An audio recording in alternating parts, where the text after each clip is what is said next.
ওয়ালাকাদ কাররামনা বনি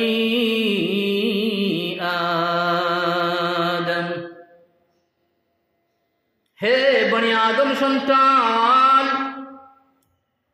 আমি আল্লাহ রাব্বুল আলামিন তোমাদেরকে উত্তম করে বানিয়েছি। উত্তম ওই ব্যক্তি যে ব্যক্তির ভিতরে আমানতদারি আছে। সর্বপ্রথম ব্যাখ্যা, আপনি উত্তম হবেন বনি আদম সন্তান যদি আপনি উত্তম হন, তাহলে আপনার জন্য আল্লাহ তাআলা নাজ নেয়ামত রেখেছেন, জান্নাত রেখেছেন। কিয়ামতের ময়দানে আপনার জন্য পুরস্কার রেখেছেন। আর আপনি যদি উত্তম না হতে পারেন, আল্লাহ তাআলা কোনো উত্তম বস্তু আপনাকে দিবে না, নিকৃষ্টতম জাহান্নাম বরাদ্দ রাখবে। নাউযুবিল্লাহ বলে। ওয়ালাকাদ কাররামনা বনি আদম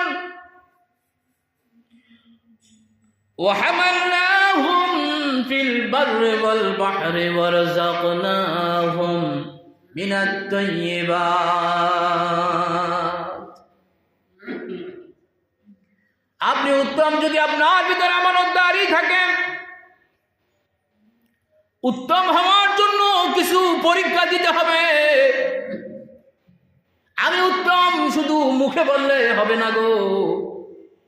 উত্তমের চরিত্রের বৈশিষ্ট্য গুণাগুণ আমার ভিতরে আপনার ভিতরে থাকতে হবে। ওই ব্যক্তি তো উত্তম যে ব্যক্তির ভিতরে ঈমান আছে। তিনি বলেছেন লা ইলাহা ইল্লাল্লাহু মুহাম্মাদুর রাসূলুল্লাহ। ইয়া রাসূলাল্লাহ, হাবিবে খালেক কে তুই বরগুজিদা জুল জালালে ফাকবে হাম তুই। একজন মানুষ উত্তম ওই সময় হয় যখন তিনি ঈমান এনে কালেমা পড়ে মুসলমান হয়ে নামাজের কাতারে দাঁড়িয়ে যায়। তখন আল্লাহ বলেন আমার ওই বান্দাটা উত্তম, কারণ আমি আল্লাহর উপরে ইয়াকিন এনেছে, নবীর উপরে ঈমান এনেছে, আমার ফেরেশতার উপরে ঈমান এনেছে, কোরআনের উপরে ঈমান এনেছে, আখিরাতের উপরে ঈমান এনেছে, ভাগ্যের উপরে ঈমান এনেছে, তাকদীরের উপরে ঈমান এনেছে। ওয়াশাররিহি মিনাল্লাহি তাআলা ওয়াল বা'থি বা'দাল মাউত। এই মউত একদিন আমাকে আপনাকে পৃথিবী থেকে সুবল মেরে নিয়ে যাবে। হারিয়ে যাব পৃথিবীর এক অজানা দেশে, যে জায়গায় গেলে পরে আর কেউ কারো মনে রাখে না। মৌত জैसे दिन आ गई है, दुनिया की हालत का हुई, रूह तन से उड़ गई है, दिन की हालत का हुई। একদিন আমার আপনার মউত হবে। এবার আসেন, বনি আদম উত্তম ওই ব্যক্তি যে ব্যক্তি ঈমান এনেছে, যার ভিতরে আমানতদারি আছে, কোরআনের আমানত আছে, সুন্নতের আমানত যার মধ্যে আছে। শুধু আপনাকে উত্তম বলে আল্লাহ ক্ষান্ত করেন নাই, অনেকগুলো দায়িত্ব দিয়ে আপনাকে পাঠানো হয়েছে। সর্বপ্রথম দায়িত্ব হলো দ্বীন শিক্ষা করা। কি শিক্ষা করা? বলেন, কি শিক্ষা করা? দ্বীন শিক্ষা করা, হালাল হারাম জানা, সুন্নাতের উপরে আমল করা হলো সর্বপ্রথম আপনার উপরে ফরজ। এটা একটা আমানত। আপনি আমানতকে রক্ষা করে আপনার যৌবনে যখন পাড়া দিয়েছেন, তখন আপনার যৌবনকে ধরে রাখা এটা আমানত। আপনি চাইলেই যা খুশি তা করতে পারবেন না। হালাল হারাম জেনা ব্যভিচারী আপনাকে মেনে চলতে হবে। এ যুবক, তুমি চাইলেই অশ্লীল ছবি দেখতে পারো না, তুমি চাইলেই জেনার ভিতরে যাইতে পারো না, তুমি চাইলে জুয়া লটারি খেলতে পারো না, টাস খেলতে পারো না, নেশা পানি করতে পারো না, কারোর সাথে বেয়াদবি করতে পারো না, রাস্তাঘাটে ছিনতাই করতে পারো না, চাঁদাবাজি করতে পারো না। কারণ আল্লাহ তাআলা তোমাকে উত্তম বলেছে। এই কাজগুলা হলো নিকৃষ্টতম কাজ। নিকৃষ্টতম কাজ করে কেউ কোনোদিন উত্তম হতে পারে না। এই কাজগুলো ছেড়ে দিলে তুমি উত্তম হয়ে যাইবা।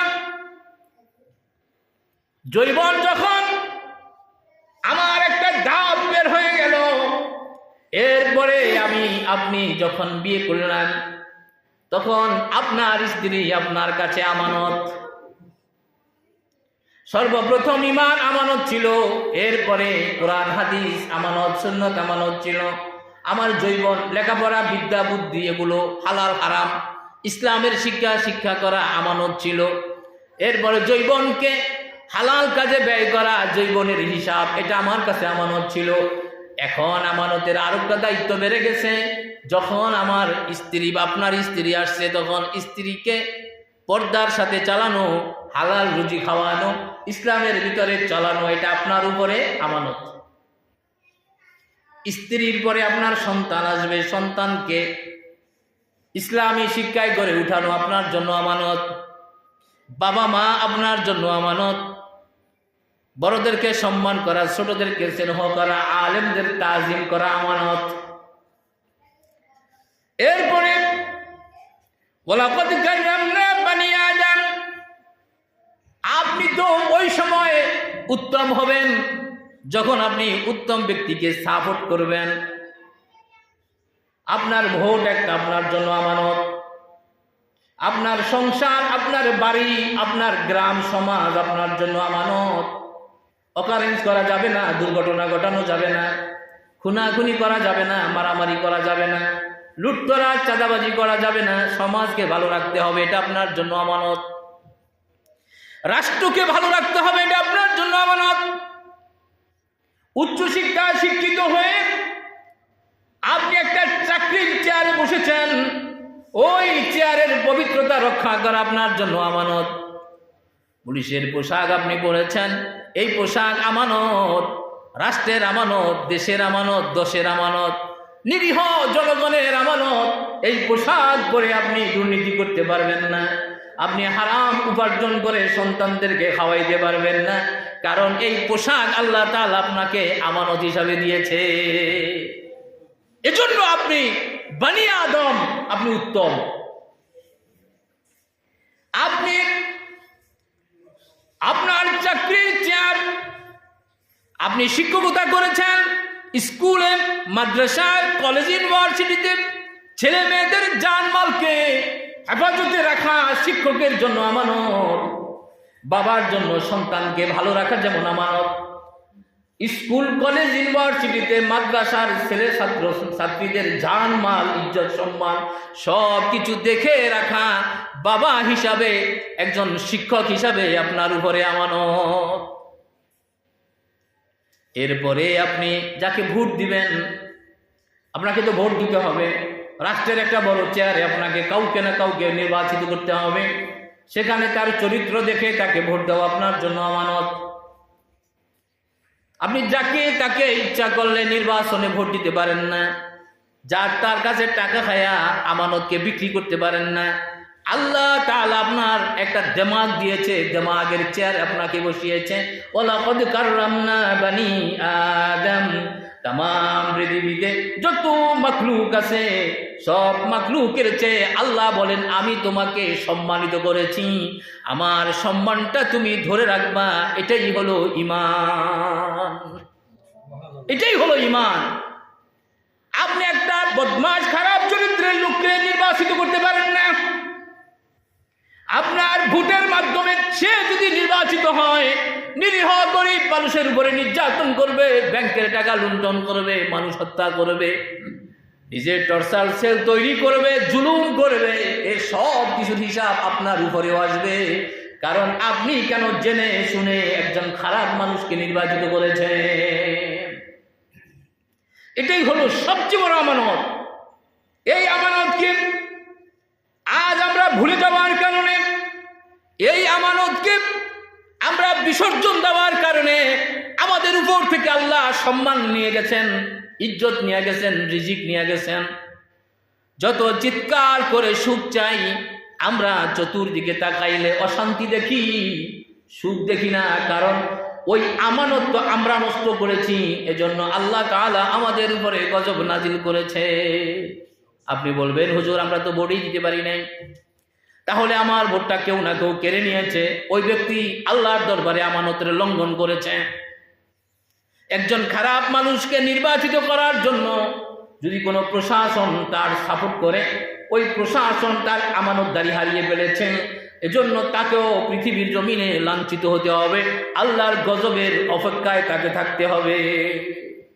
ওয়ালাকাদ কাররামনা বনি আদম। সমস্ত কোরআন একত্রিত করেও আপনি এই শব্দের ওজনকে মাপার মতন পাল্লা পৃথিবীতে পাবেন না।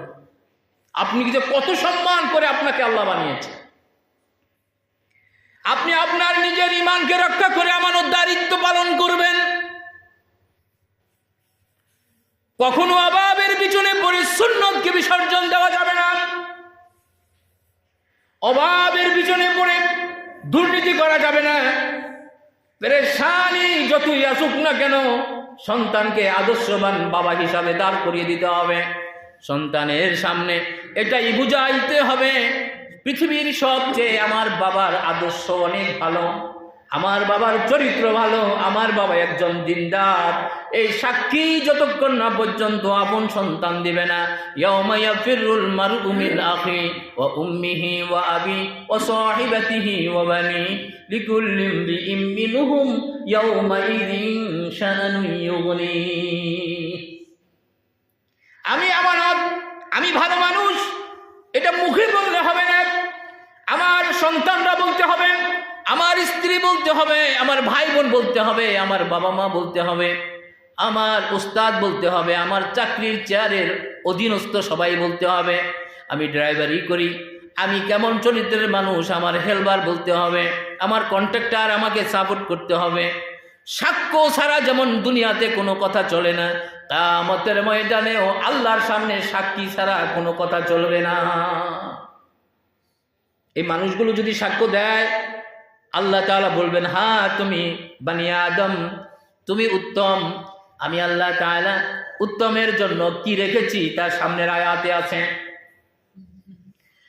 আমি তোমাকে উত্তম করে বানানোর কারণে তুমি তোমার জীবন দিয়ে ঈমানকে হেফাজত করবা, কোরআনের সম্মান উঁচু করে ধরে রাখবা, সুন্নতের খেলাফ তুমি হইতে দিবা না, আজান দিলে পরে আর দোকানে থাকবা না, সোজা মসজিদে চলে যাইবা। তোমার ঈমানের হেফাজত করা তোমার জন্য ফরজ। এরপরে তোমার সংসারের মানুষগুলার ঈমানিত্ব ধরে রাখা তোমার জন্য ফরজ। সব ঘরের শান্তি ধরে রাখা তোমার জন্য ফরজ, বাড়ির শান্তি ধরে রাখা তোমার জন্য ফরজ, সমাজের শান্তি ধরে রাখা তোমার জন্য ফরজ, এমনকি রাষ্ট্রের শান্তি ধরে রাখা তোমার জন্য ফরজ। যখন তুমি রাষ্ট্রের কোনো অধীনস্থ চেয়ারে বসবা, তখন সারা পৃথিবীর ওই দেশে যত রকমের মানুষ আছে, সব মানুষের জানমালকে হেফাজত করা তোমার জন্য ফরজ।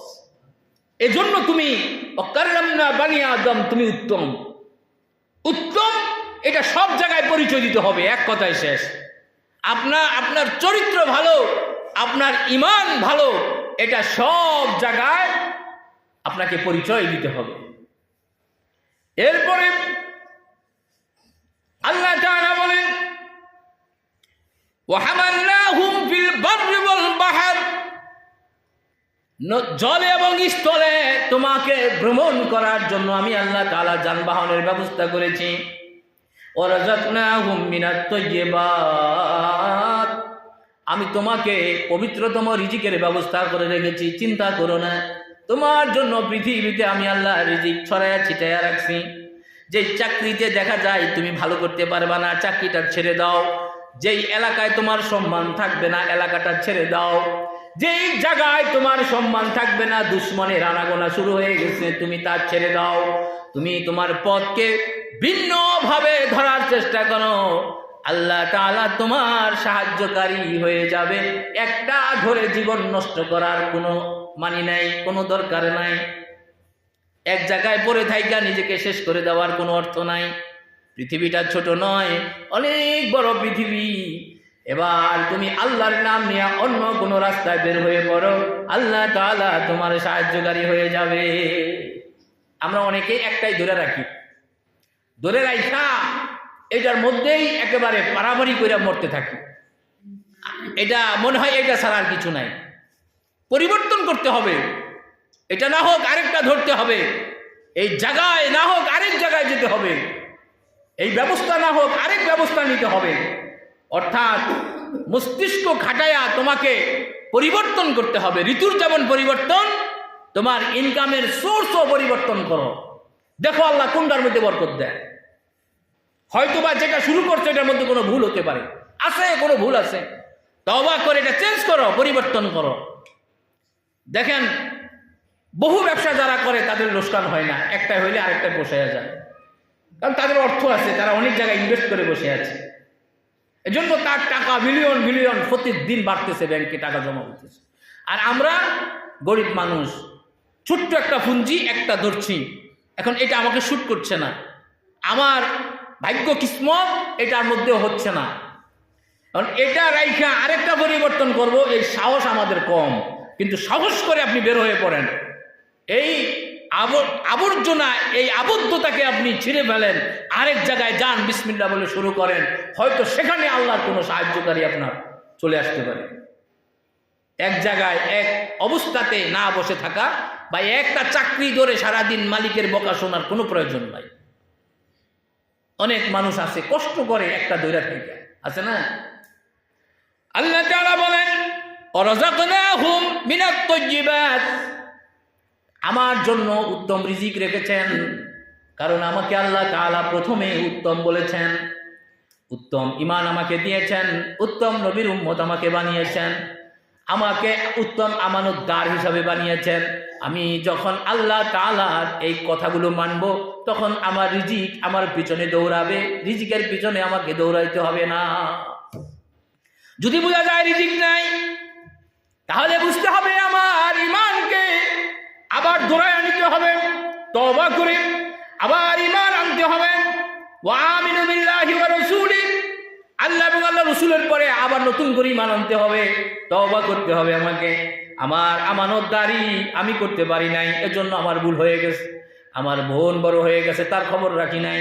আমার মেয়েরা সন্তানরা বড় হচ্ছে, তার খবর রাখি নাই। বাবা মার খবর রাখি নাই, আমানতদারি রাখি নাই। জৈবনকে আমি আমার মন মতন ব্যবহার করেছি, আমানতদারি রাখি নাই। আমি যারে তারে ভোট দিয়েছি, খারাপ চরিত্রের মানুষকে ভোট দিয়েছি, আমানতদারি রাখি নাই। আমি আমার ঈমানকে মজবুত করে ধরে রাখি নাই, সুন্নতের উপরে চলি নাই, কোরআনের উপরে চলি নাই। এজন্য আল্লাহ তাআলা পাহাড় দিয়া আমার রিজিকের পথ বন্ধ করে দিছে। এজন্য ওই পাহাড় ভাঙতে হইলে একমাত্র তওবা দিয়া পাহাড়কে ভেঙে সামনে যেতে হবে। তওবা প্রতিদিন যদি আমি 100 বার পড়ি, 100 বার 100 বার পড়ি, লা হাওলা ওয়ালা কুওয়াতা ইল্লা বিল্লাহিল আলিয়্যিল আযীম। নবী বলেন ওই ব্যক্তির রিজিকের যত বাধা আছে সব বাধা ভেঙে চুরমার হয়ে যাবে। সুবহানাল্লাহ বলেন। রিজিকের যত বাধা আছে, ব্যবসা করলে পাশের দোকানদারে বাধা দেয়, এলাকায় ভালো চললে প্রতিবেশীরা খারাপ চোখে দেখে, ভালোভাবে চলতে গেলে মানুষ শত্রু হয়ে যায়, টাকা আছে এটা বুঝাইতে গেলেও মানুষ শত্রু হয়ে যায়।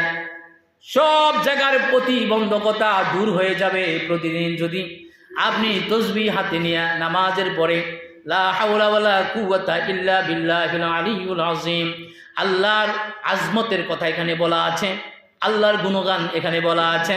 এটা যদি আপনি ধরে রাখতে পারেন, 100 বার যদি পড়তে পারেন, আল্লাহ তাআলা আপনার যত বাধা আছে সব বাধা দূর করে দেবে। উত্তম রিজিক আপনার জন্য আল্লাহ তাআলা আপনার দুয়ারে পৌঁছায়া দিবে।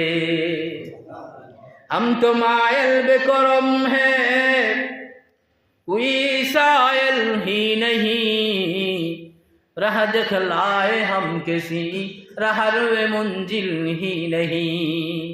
যত রিজিক আমি আল্লাহ দুনিয়াতে দিছি তা আবার গাট্টি গোল করে আমি আল্লাহ আরশে আযমে নিয়ে যাবো না। যত নেয়ামত দিয়েছি এগুলো আমি আবার তালা মারবো না।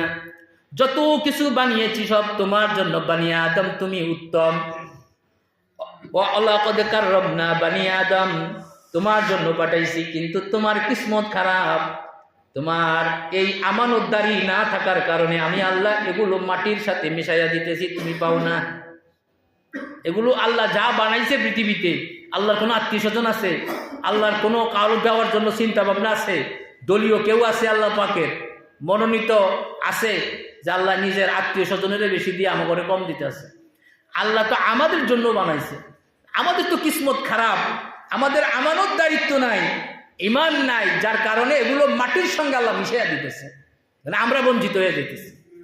যেন আমরা যাতে বঞ্চিত না হই এজন্য আল্লাহ ওয়াজ করে কইতেছে যে তুমি যে উত্তম, এই উত্তমের একটু প্রমাণ দাও।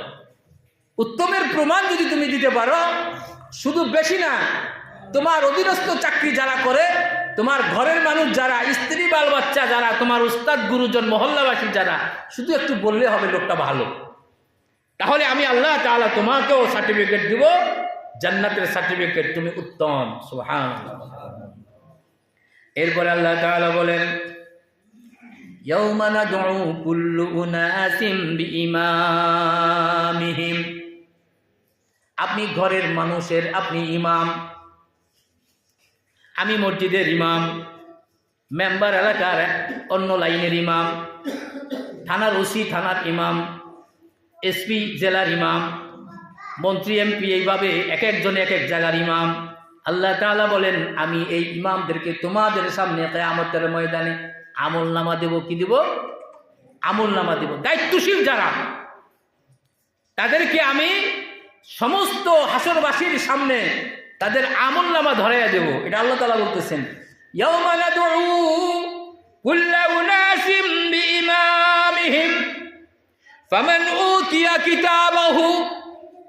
ফরা, তুমি তোমার আমলনামা ফরা, কিতাবাহু মানে ফরা, বিয়ামিনিহি ডান হাতে দেওয়া হবে। ফাউলাইকা ইয়াকরাউনা, এই মানুষগুলার ভিতরে অনেক মানুষ এটা পড়বে। আলহামদুলিল্লাহ বলেন। কারণ তার ভিতরে আমানতদারি আছে, ঈমান আছে, সে ইসলামের আমানতদারি রক্ষা করেছে, কোরআনের আমানতদারি রক্ষা করেছে, রসুলের আমানতদারি রক্ষা করেছে, বাবা মার আমানতদারি রক্ষা করেছে, নিজের যৌবনের আমানতদারি রক্ষা করেছে, এলাকায় ভোট দেওয়ার সময় ভালো মানুষ নির্বাচিত করে আমানতদারি রক্ষা করেছে, নির্বাচনের সময় ইমান বিক্রি করে চা পানি খায় নাই, টাকা খায় নাই, রাতের অন্ধকারে টাকা নেয় নাই, ঘুষ নেওয়াও যেমন হারাম, লওয়া খাওয়াও এরকম হারাম। আল্লাহ বলেন নির্বাচনের সময় যে নাফরমান তোমাকে টাকা দেবে আর যার কাছ থেকে তুমি টাকা নিবা, এই দুইজনকে আমি আল্লাহ তাআলা লানত দেব। কি দেব? লানত। টাকা দেনেওয়ালার উপরেও আল্লাহ লানত, আর লেনেওয়ালার উপরেও আল্লাহর লানত। এই দুইজন কোনোদিন শান্তি পাবে না। কোনো না কোনো কারণে আমি আল্লাহ তাআলা তাদের কাছ থেকে সম্মান ছিনিয়ে নেব। যে কয় টাকা নিয়েছে আরামভাবে সংসারে রোগ দিয়া তার চেয়ে বেশি আমি ঢুকাইয়া দেব, জরিমানা বাই করব। আছে না, সারা মাস, সারা 5 বছর পরে ধরেন একটা নির্বাচন আসে, এই 5 বছর আপনার সন্তান, আপনার ইনকাম, আপনার টাকা দিয়া দোকানপাটে চা নাস্তা, সংসার, চাল ডাল আল্লাহ নেয় না, দিন তো নিতেছে। তো নির্বাচনের সময় একটা মানুষ সর্বোচ্চ 5,000, 10,000, 20,000 টাকাই নাইলে আপনাকে দিবে, এটা কয়দিন যাবে? তো যে আল্লাহ আপনাকে 4.5 বছর, 4 বছর 11 মাস খাওয়াইতে পারে, বা আপনার যে ইনকাম দিয়ে আপনি 4 বছর 11 মাস চলতে পারেন, তো এই নাপাক পায়খানাটা কেন আপনি ওখান থেকে আবার নিজের শরীরে ঢুকাবেন? দেখছেন, 1000 টাকা নিয়েও ভোট দিয়ে দেয়। কথা সত্য, এটা হইতেছে আমার ভাইয়েরা। আল্লাহ তাআলা বলেন আমি এলাকার মেম্বারের হাতে আমলনামা দিব, এলাকাবাসীর সামনে ইমাম সাহেবের আমলনামা দিব, মুসল্লিদের সামনে, বড় ছেলে সংসারের তার আমলনামা দেব সংসারের বাকি মানুষের সামনে। এইভাবে প্রেসিডেন্ট, এইভাবে ওসি, এইভাবে মন্ত্রী, এভাবে সব আলেম ওলামা, সব বড় বড় মাথাঘাট যারা আছে, এদের হাতে আমি আমলনামা দেব। আল্লাহ তাআলা বলেন কিতাবাহু বিয়ামিনিহি ফাউলাইকা ইয়াকরাউনা, আমি আল্লাহ বলবো পড়ো, তখন ইয়াকরাউনা তারা অনেকেই তাদের আমলনামা পড়বেন। সুবহানাল্লাহ বলেন। কিতাবাহু ওয়ালা ইউজলামুনা ফাতিলা, আমি আল্লাহ তাআলা আমার ইজ্জতের কসম কিঞ্চিত পরিমাণ জুলুম করব না, কাউরে শক্ত করে আমলনামা লিখে দেব, কাউকে নরম করে লিখে দেব না, সবাইকে একভাবে লিখে দেব। এদের ভিতরে যারা পড়তে পারবে তারা হাসতে হাসতে আল্লাহর জান্নাতে চলে যাবে। কারা পারবে না? এবার আল্লাহ তাআলা বলেন ওমান কানা ফি হাদিহি আ'মা, ওরাই পড়তে পারবে না যারা অন্ধ। এই অন্ধর দ্বারা আল্লাহ তাআলা চোখের অন্ধ বুঝাই নাই, এই অন্ধর দ্বারা বুঝাইছে আপনি যদি কাউকে মানেন, আপনাকে আপনার পরিবারের মানুষ মানে, এটা বুঝতে হবে। কেউ না মানলেও আপনার সন্তানরা মানে। এখন সন্তানরা যদি আপনাকে প্রশ্ন করে বাবা উজুর ফরজ কয়টা, আপনি যদি জানেন, আল্লাহ বলেন এটা চোখওয়ালা, এটা এবারে কি চোখওয়ালা। আমা তাফসীরের ভিতরে আসছে যে চোখ নাই আলা মানুষকে আল্লাহ তাআলা অন্ধ বুঝান নাই, আল্লাহ বুঝাইছে যে আমার দিন যে জানে না সে অন্ধ। আপনার সন্তান যদি আপনার মুখ থেকে শুনে বাবা উজুর ফরজ হলো 4টা, নামাজের 8টা, মাহকামের 13টা ফরজ, ওয়াজিব 14টা, এইভাবে টুকিটাকি জিনিসগুলো যদি জানে, আপনার সন্তানকে জিজ্ঞাসা করলে ওরা বলবে আব্বাই শিখিয়েছে, মা শিখিয়েছে। এইভাবে আপনি হলেন আপনার ওই পরিবারের ইমাম। আমি ইমাম হইয়া যদি হালাল হারাম যদি আপনাদের সামনে তুলে না ধরি, কিয়ামতের ময়দানে আমাকে আল্লাহ বলবে তুই অন্ধ, চোখ থাকার পরেও অন্ধ। ওমান কানা ফি হাযিহি আমা ফাহুয়া ফিল আখিরাহ, যারা দুনিয়াতে অন্ধ থাকবে তারা আখিরাতেও অন্ধ থাকবে। ওয়া আদাল্লু সাবিলা, এই অন্ধ মানুষগুলোর জন্য কোনো রাস্তা নাই। অন্ধ রাস্তা আছে নাকি? অন্ধের রাস্তা নাই, অর্থাৎ নাজাত নাই, নাজাত নাই। কিয়ামতের ময়দানে আমি আমার নেতার পিছনে দৌড়াইলাম, নেতায় জানাজার নামাজ পড়তে জানে না, নেতায় পশ্চিম দিকে ফিরা নামাজে দাঁড়াইছে না কায়ত হইয়া দাঁড়াইছে বুঝাই যায় না, হাত বাঁধছে নাকি মস্কারি করে বোঝা যায় না। নেতার নামাজ জানাজার সময় টাকটুকিরার নিচে কাপড়ের প্যান্ট ঝুলতেছে, নেতায় বুঝে না, এটা হলো অন্ধ। এটা কে? অন্ধ। অন্ধের পিছনেও যদি আপনি থাকেন, অন্ধ লোকটা তো জান্নাতে যাইতে পারবে না, নিতে পারবে না, আপনাকেও জাহান্নামে নিয়ে যাবে। অতএব সর্বপ্রথম যদি নেতা নির্বাচন করতে হয় তাহলে এমন একজন নেতা নির্বাচন করবেন যিনি ইসলাম সম্পর্কে অন্তত ফরজগুলা জানে। এর অর্থ এই নয় যে শুধু আপনি আলেমকে ইমাম বানেন না। এখন কে কার কথা শুনবে বলে? তাহলে আপনি একজনের পিছনে কিসের আশায় দৌড়াইতেছেন? একজনের আশায় তো দৌড়াইতেছি আমরা 2টা টাকার জন্য, একটা খারাপ অকারেন্স করলে হ্যালো কে আমারে পার করে দিব, এই জন্যই তো। একটা দুনিয়াতে নেতার পিছনে মানুষ কেন দৌড়ায়? দুনিয়ার ফায়দা লুটানোর জন্য, এই তো। তো আল্লাহ তো আগেই বলেছেন, এর আগের আয়াতই তো আল্লাহ বলেছেন ওয়ারাযাকনাহুম মিন তাইয়্যিবাত, আমি তোমার জন্য উত্তম রিজিক রেখেছি, তুমি তোমার আমানতদারিটা ধরে রাখো। তা আমার আমানতদারি জবাই করে দিলাম নেতার কদমে, এজন্য তো রিজিক আমার আর নাই। নেতাও অন্ধ, আমিও অন্ধ। এখন এই অন্ধের রাস্তা কোথায়? যাওয়ার রাস্তা কোথায়? জাহান্নাম। তো কিছু কিছু নেতারা যে পড়তে পারবে তারা কারা? তারা হলো যারা ইসলাম সম্পর্কে জানে। সে যেই হোক, যেই লাইনের হোক, যেই দলের হোক, সে যদি জানে ইসলাম সম্পর্কে তাহলে সে আমলনামা পড়বে, জান্নাতে চলে যাবে। তা আপনিও হতে পারেন, আপনিও হতে পারেন। কারণ আল্লাহর জান্নাতে যাওয়ার জন্য কোনো রকমের উঁচু নিচুর মাপকাঠি নেই। শুধু আল্লাহ তাআলা যদি আপনাকে পছন্দ করে জান্নাত দিয়ে দিবেন। সুবহানাল্লাহ। আল্লাহ তাআলা বলেন ওমান কানা ফি হাযিহিল আ'মা, অন্ধরা পড়তে পারবে না, কারণ তারা ফাহুয়া ফিল আখিরাতি, তারা আখিরাতে অন্ধ। আ'মা ওয়া দাল্লু সাবিলা, দুনিয়াতে অন্ধ ছিল, আখিরাতে অন্ধ ছিল। ইসলাম জানতো না, শুধু ইসলামকে জানতো না, ফরজ জানতো না, নামাজ জানতো না, উজু জানতো না, গোসল জানতো না, কিছুই জানে না। তো এর মতো লোকের আপনি ইমাম কেমনে মানাবেন? আপনি ওই ব্যক্তিকে ইমাম বানাবেন যে ব্যক্তি অন্তত ফরজগুলো জানে। আপনার দেখায় সে হারাম কাজ করে না, আপনার দেখায় সে জাহান্নামী কাজ করে না, আপনার দেখায় সে মানুষের থেকে লুণ্ঠন করে না, আপনার দেখায় সে সৎ চরিত্রের মানুষ, হ্যাঁ আপনি তাকে ইমাম বানাইতে পারেন, কোনো সমস্যা নেই। শরীয়ত আপনাকে একটা নির্ধারিত রূপরেখা দিয়েছে, এই রূপরেখার ভিতরে যেমনে চলবেন সেটা আপনার এখতিয়ার। তো আমরা কারে নেতা মানি? আমরা মুসলমান হিসাবে নেতা মানি মুহাম্মদ রাসূলুল্লাহ সাল্লাল্লাহু আলাইহি সাল্লামকে, আমরা তাকে নেতা মানি, আমরা তাকে ইমাম মানি, আমরা নবীকে ইমাম মানি। তো নবী আমাদের সামনে যেভাবে আছেন, আমরাও নবীর সামনে ওইভাবে আছি। নবীকে কিয়ামতের ময়দানে সবাইরে আল্লাহ আমলনামা দিবেন, নবীর তো আমলনামা দিবেন না, কারণ নবীকে তো জান্নাতি দিয়ে দিচ্ছেন।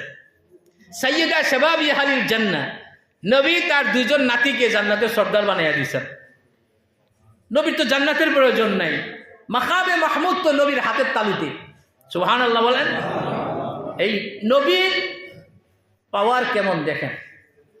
উহুদের যুদ্ধের পরে নবীর জির একটা পছন্দের উটনি ছিল, উট ছিল পছন্দের উট। উহুদের যুদ্ধের পরে তো এলোমেলো পরিস্থিতি। উহুদের যুদ্ধটা একটা ভয়াবহ যুদ্ধ হয়েছে। তো এই যুদ্ধের পরে নবীজির উটটা হারিয়ে গেছে। তো ওই যুদ্ধের পরে মুসলমানরা একত্রিত হইতেছেন, আহত নিহত পরিস্থিতি বড় ঘোলাট। তো এর মাঝখানেও কিছু বেদিন কাফেরেরা মুসলমানদের সাথে একেবারে না যাইতে পাইরা এলোমেলো হয়ে গেছে, বন্দী হয়ে গেছে, অথবা তাদের সাথেই রয়ে গেছে। একরকম পরিস্থিতি, সবাই এখন নিরীহ। যুদ্ধ শেষ, আর নবীজির হিসাব হলো যুদ্ধ যখন শেষ হয়ে যায় তখনকার 1 সেকেন্ডের মধ্যে কাফের যদি আইসা নবীর সামনে পানি চায়, নবীজি সেটা দিতেন। সুবহানাল্লাহ বলে। আর আমরা 50,000 মাইল দূর থেকে ওরে গুলি কর, ওজন না আসতে পারে, কথা ঠিক কিনা? তো এখন একজন কাফের মুসলমানদের ভিতরে দাঁড়িয়ে বলেন, হে মুহাম্মদ সাল্লাল্লাহু আলাইহি সাল্লাম, আপনি কেমন নবী যে আপনি আপনার উট কোথায় আছে আপনি বলতে পারেন না? আপনি কেমন নবী? আল্লাহ নবী বলেন, প্রথমে আল্লাহ নবী বলেন, আমার সওয়ারিটা আনো। ওই উঠে চড়ে নবী আরাম পাইতেন, চড়তে ভালো লাগতো। উট নাই, যুদ্ধের ময়দানে কে কোথায় চলে গেছেন, উটকে বা কাহারা নিয়ে গেছে, অথবা কোন দিকে হারিয়ে গেছে। কারণ যুদ্ধের ময়দানে যুদ্ধ লাগার পরে ময়দান আর ময়দান থাকে না, ময়দান 4 গুণ বড় হয়ে যায়।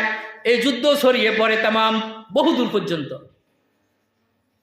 এই বহুদূর পর্যন্ত সুযোগ পাইলে একজনের যানবাহন আরেকজনের নিয়ে আসে, লুটপাট হয়ে যায়। এখন নবীর যে উট এটা অনেকে হয়তো নাও চিনতে পারে, সাহাবীরা চিনতে পারে, কিন্তু নবী অন্য কেউ তো চিনে না।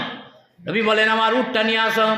সাহাবীরা খুঁজতেছেন, খোঁজার পরে বলেন, ইয়া রাসূলুল্লাহ, উট তো পাই না, উট হারিয়ে গেছে। আল্লাহ রসুল একটু থমকে গেলেন। পছন্দের তো একটা বিষয়, যার যার একটা পছন্দের জিনিস না পাইলে একটু খারাপ লাগবেই। আল্লাহ রসুল চুপ হয়ে আছেন। কাফের বেদিন বলতেছেন, ইহুদি বলতেছেন, ইয়া রাসূলুল্লাহ, হে মুহাম্মদ, আপনি কেমন পয়গম্বর, আপনি কেমন ওহীওয়ালা, আপনি কেমন নবী, কেমন ক্ষমতাবান, আপনি উট হারিয়ে গেছে বলতে পারেন না, কোথায় আছে বলতে পারেন না। আল্লাহ রসুল সঙ্গে সঙ্গে কথাটাকে নিয়ে নিলেন। এই কথাটাকে আর ফেলতে দিলেন না, নিয়ে তাৎক্ষণিক আল্লাহ রসুল সাহাবীদেরকে বললেন, উঠো তোমরা 2 জন, সোজা এদিক দিয়ে যাও, পাহাড়ের ওই পারে গিয়ে, অর্থাৎ এই যেখানে সমতল জায়গায় যুদ্ধ, তার পাহাড়ে যে পাহাড়, উহুদের যে পাহাড়, এই পাহাড়ের পরেও ছোট আরেকটি পাহাড় আছে। এই পাহাড়ের মাঝখানে দেখবা একটা গাছের সাথে, অর্থাৎ মাঝারি সাইজের, যেটা বর্ণনায় আসছে, ছোট্ট সাইজের কিছু গাছ দেখবেন অনেক প্রাণীর পেটের সাথে চাপা বইরা কাইট হয়ে যায়, আবার প্রাণীটা সরে গেলে গাছটা দাঁড়ায় যায়, আসে না এরকম? বুকের নিচ দিয়া দেখবেন কাইট হয়ে যায়। তো ওই উট উঁচা গাছটা একটু মাঝারি সাইজের, গোড়া শক্ত, ভাঙে নাই, হেলে কাইট হয়ে গেছে। উট খায়া যখন পার হয়ে গেছে, গাছ দাঁড়ায় গেছে। এখন উটের যে রশি, এই রশি ওই গাছের যে গোড়ার এরিয়া ছিল, এরিয়ার সাথে বেশ লাগে এখানে আটকে গেছে, উট দাঁড়িয়ে গেছে। আল্লাহ রসুল বলেন, যাও এদিক দিয়ে গিয়া সামনে গিয়া যাও, দাঁড়ায় উট নিয়ে আসো। সাহাবীদের মাঝখান থেকে সাহাবীরা উঠে দৌড় দিলেন। ইহুদি বলতেছে আমিও যাব। ইহুদি কি বলতেছেন? আমিও যাব। সোজা সাহাবীদের সাথে গিয়া দেখে নবী যেভাবে বলছেন ওইভাবেই উট দাঁড়িয়ে আছেন গাছের সাথে পেঁচানো। জোরে বলেন সুবহানাল্লাহ। বনি আদম কাররামনা বনি আদম, এই আয়াতের তাফসিরে বলেছে যে উত্তম তোমরা, তোমাদের উপরেও শ্রেষ্ঠতম উত্তম দান করেছি, সেটা হলো নবীজি মুহাম্মদ রাসূলুল্লাহ। আমরা উত্তম, আমাদের মাঝখানে পৃথিবীর সব কিছুর চেয়ে আমরা উত্তম, আর আমাদের চেয়ে নবী উত্তম। এই নিয়ামত আমাদেরকে দান করেছেন আল্লাহ তাআলা। আমাদেরকে নবীর সাথে, নবীকে ইমাম মেনে, আমরা ফরজ জানে না, গোসল জানে না, উজু জানে না, হারাম খায়, নেশা বিক্রি করে, এরকম কোন রাজনৈতিক নেতাকে আমরা ইমাম বানাইতে চাই না। আমরা নবীওয়ালা আদর্শওয়ালা মানুষকে ইমাম বানানোর অন্তত এরাদা করি। পারবো না আমরা জানি, কারণ আমরা অনেক বড় শক্ত প্লেয়ার, আমাদেরকে এত সহজে হেদায়েত এই ওয়াজে আইবে না, এটা আমরা জানি। কিন্তু আমরা যদি নিয়ত রাখি, আল্লাহ বলছেন নিয়ত রাখার দ্বারা সঙ্গে সঙ্গে একটা নেক লেখা হয়ে যায়। সুবহানাল্লাহ। যে আল্লাহ খারাপ লোকেরই ইমাম বানাবো না, ভালো লোকেরই ইমাম বানিয়ে চলার চেষ্টা করব, না পারলেও সব হবে, কোনো না কোনো উসিলায় আল্লাহ হয়তো মাফ করে দিতে পারে। বলুন আমিন। আল্লাহ তাআলা আমাদেরকে আল্লাহ এবং আল্লাহ রসুলের সুন্নতের উপরে আমল করে, আমানতদারি রক্ষা করে, জীবন জৈবনকে ধরে রেখে হালাল হারাম বুঝে চলার তৌফিক দান করুক, বলি আমিন। আমা তৌফিক ইল্লা বিল্লাহ।